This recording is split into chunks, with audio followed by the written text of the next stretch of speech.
Hey everybody, and welcome back to my channel. As you can see here, we have a crock pot, and that only means we're going to try a cooking review today.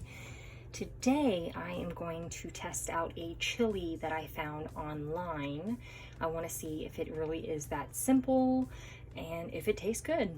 So let's do it. Okay, so the first ingredient that this recipe calls for are elbow noodles. So I just picked up a box from Walmart. They are already drained and cooked, so I'm going to go ahead and add those now. Okay, and the next ingredient, it says to do ground beef. So I've already cooked up my ground beef, and I'm going to go ahead and add them as well. Okay, now that I've added my ground beef, the next ingredient is chili beans, and I picked up 2 cans of great value chili beans. Now you can use whatever beans that you want. I'm gonna go ahead and use these, so let me add those now.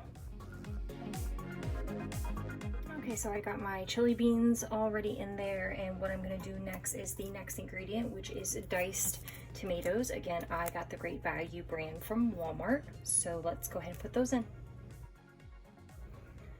Okay, so the next ingredient, this is optional, but I'm gonna go ahead and make my own. You could either get a packet of chili powder or you can make your own chili powder. We don't like it to be too hot, so I'm just gonna go ahead and make my own, and then I'll throw it in there at the end. Okay, next you wanna go ahead and stir everything up real good. Okay, next what it calls for is some tomato juice, and again, I don't think it matters what tomato juice you use. I just got the Campbell's tomato juice. So it says to just put it in there as you go, because you want to just kind of keep it moist and you don't want it drying up over time. So check on it periodically. If you need to add a little more, add a little more.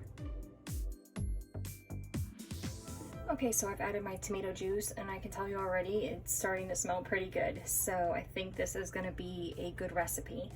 So now from my understanding, you're going to want to plug it in, turn it on high, and let it sit for about 3.5 hours. Like I said, keep checking it periodically. You may need to add more tomato juice. Also, play around with it. If you want to add pepper. Like I said, don't forget, if you want to add chili powder or whatever chili type recipe you like, throw that in there to give it some taste. Again, we're not big on a lot of hot things, so I'm just going to keep it a little mild, but let's see how it goes. Okay, well, it's been a few hours. I've already tasted it, and I'm going to give my review in just a second. However, I did want to let you know that I had to use a lot of tomato juice throughout the process. As you can see, I used 3/4 of the bottle, so you will have to continuously check it because it kept drying out pretty quick.